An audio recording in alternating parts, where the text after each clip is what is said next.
Ibnu Sina bapa perubatan dunia. Nama sebenarnya ialah Al-Husain bin Abdullah bin Al-Hasan bin Ali bin Sina. Dilahirkan pada tahun 370 Hijrah 980 Masihi di Afshana, Turkistan. Beliau berketurunan Turki. Meninggal dunia pada tahun 428 Hijrah 1037 Masihi di Hamazan, Iran ketika berusia 58 tahun dan dimakamkan di sana. Semasa memperingati 1000 tahun hari kelahirannya, 5 Millennium, di Tehran dinobatkan sebagai Father of Doctor. Di Tehran telah dibangunkan sebuah monumen sejarah untuk beliau.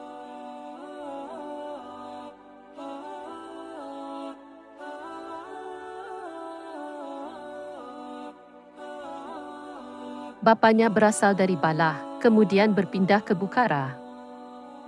Bapanya merupakan seorang penguasa di Karmaisan, Bukhara. Selepas bapanya meninggal dunia pada tahun 390 Hijrah 1000 Masihi, beliau telah berpindah ke Kawaris M, Jajan, Rai, dan Hamazan. Terkenal sebagai ahli falsafah, siasah, politik, dan doktor perubatan termasyhur pada zamannya. Gelaran yang diberikan kepada Ibnu Sina. Gelarannya ialah Abu Ali. Dikenali sebagai Ibnu Sina di timur.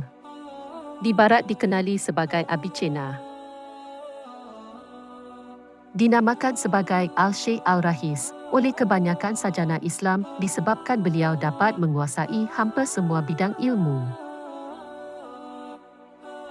Digelar sebagai bapa sejarah sains.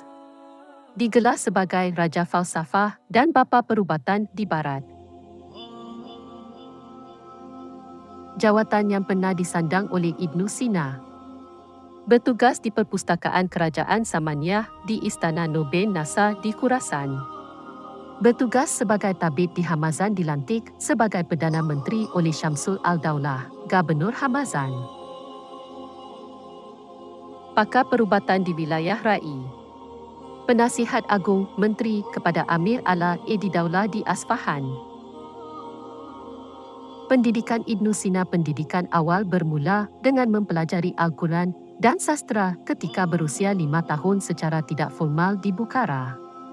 Ketika berumur 10 tahun telah berjaya menghafaz Al-Quran.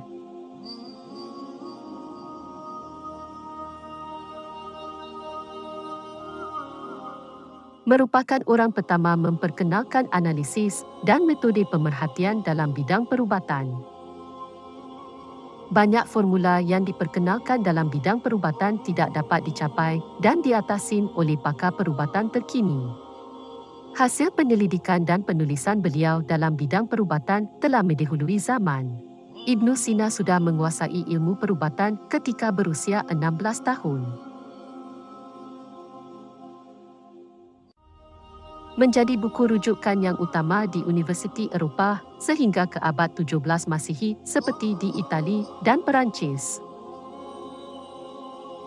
Buku karangannya Al-Kanun fi Tibb, Peraturan Perubatan, terdiri daripada 14 jilid, telah dianggap sebagai himpunan perbendaharaan ilmu perubatan.